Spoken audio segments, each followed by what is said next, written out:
Alright, this is Jason Peterson with Answers for Hope, and I just want to cover apologetics in a short 5-minute video. There are two schools of apologetics. The first one is classical apologetics, and classical apologetics uses philosophical and evidential arguments to show that Christianity is true or to defend the Christian worldview. On the other school is presuppositional apologetics, and presuppositional apologetics recognizes that there's not a neutral ground on which a Christian and an atheist can meet their reason. Basically, a presuppositionalist will hold that there are certain properly basic beliefs within a worldview that will determine how you look at evidence or how you view situations or just how you think in general.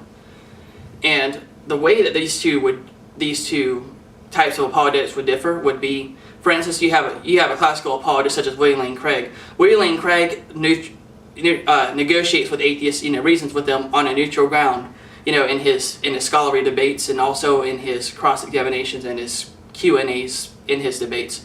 And he assumes a neutral ground and he gives evidence for the existence of God. A presuppositionalist, though, will take someone's worldview and expose the absurdity of it. For instance, let's say you have a worldview that says that there can be really no knowledge.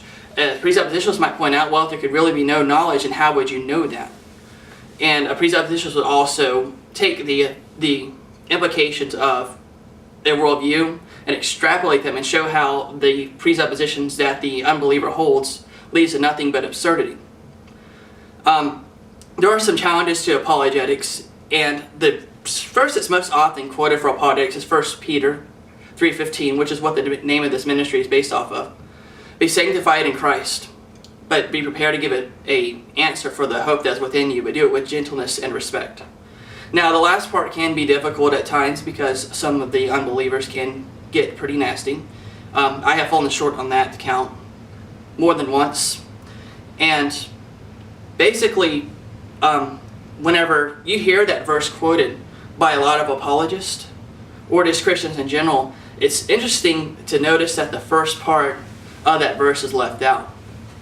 For instance, someone might just say, be prepared to give an answer for the hope within you. Well, that's not all of it. The most important part is the first part. It says, be sanctify yourself in Christ.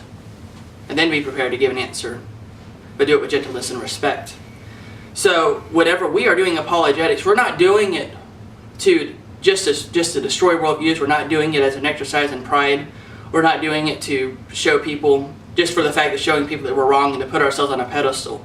Apologetics is something that is servanthood. We do it because God tells us to do it. It's servitude. You are serving God by doing apologetics. It's not something that's about the individual. And I do think that sometimes apologists such as myself would do well to remember that. But we're going to be starting a short video series, about 5 minutes on different topics. This is the first one of that nature. So there'll be more videos to come.